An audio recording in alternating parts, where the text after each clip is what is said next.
Bonjour, on va essayer ensemble de reprendre le schéma qui montre l'évolution de la manière de faire la guerre entre le XVIIIe siècle et le XXIe siècle. Alors, ce qui caractérise d'abord la guerre au XVIIIe-XIXe siècle, c'est qu'il s'agit de guerres interétatiques et limitées. Alors, il y a un point d'interrogation parce que ce n'est pas tout à fait le cas, évidemment. Il y a aussi quelques guerres qui sont un petit peu irrégulières. Néanmoins, ce qui domine, c'est la guerre étatique et limitée. Alors elle se déroule entre États pour des motifs politiques, la puissance de l'État, les conquêtes de territoire. C'est l'exemple de la guerre de 7 ans, par exemple. C'est aussi l'apparition des guerres absolues, un petit peu à la manière de Clausewitz, avec une violence illimitée pour anéantir l'adversaire. Donc là, on n'est plus dans, comme on dit, une guerre limitée avec des objectifs limités. On est dans une guerre avec des objectifs très clairs qui sont d'anéantir l'adversaire. C'est le cas des guerres de la Révolution et de l'Empire. On peut mettre guerre avec un S ou pas. Entre 1792 et 1815. Enfin, le 19e se caractérise par la multiplication des guerres. Il y en a moins en Europe, puisqu'elle est déplacée en Asie et en Afrique en raison de la colonisation. Dans la même période, on a un perfectionnement des armes. Et à noter aussi les guerres balkaniques, les guerres coloniales, qui sont des exemples de cette multiplication des guerres. Au XXe siècle, on va vers une violence sans limite. Alors là encore, point d'interrogation, parce qu'on peut toujours trouver pire en termes de violence et sans limite, c'est à prouver.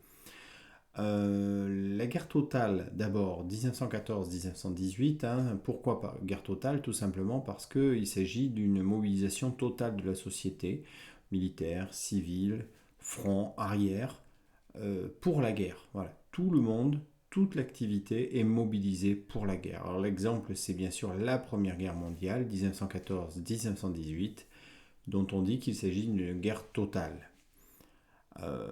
Deuxième étape, la guerre devient une guerre d'anéantissement, avec ce que l'on appelle une guerre idéologique, avec des civils qui sont les principales victimes. C'est le cas de la Seconde Guerre mondiale entre 1939 et 1945. Le XXe siècle est enfin marqué par la guerre froide. Alors c'est une forme de guerre différente, là encore idéologique, affrontement bipolaire, sans guerre ouverte. C'est un affrontement entre d'un côté le bloc autour des États-Unis et de l'autre côté le bloc autour de l'URSS entre 1947 et 1991. 91 date de l'effondrement de l'URSS. Donc victoire a priori dans la guerre froide des États-Unis. Donc c'est bel et bien une guerre idéologique entre d'un côté un bloc démocratique, libéral, avec économie de marché, sur le plan économique, et de l'autre côté, une dictature communiste et un bloc communiste. Au tournant du XXIe siècle, on voit apparaître de nouveaux facteurs de guerre et de nouvelles logiques. Alors d'abord, parmi les nouveaux facteurs de conflit, c'est les facteurs identitaires qui viennent en avant, les facteurs socio-économiques. C'est le cas de la guerre des Balkans, par exemple, du terrorisme. Nous avons aussi de nouveaux acteurs avec de nouvelles armes, des acteurs qui ne sont pas étatiques, donc acteurs non étatiques comme par exemple les groupes terroristes. C'est aussi le risque d'utilisation d'armes non conventionnelles, ça c'est vraiment ce que craignent les grandes puissances. C'est l'exemple des organisations terroristes qui aspirent à obtenir ces armes non conventionnelles, mais type atomique, c'est bien ça, ou encore gaz.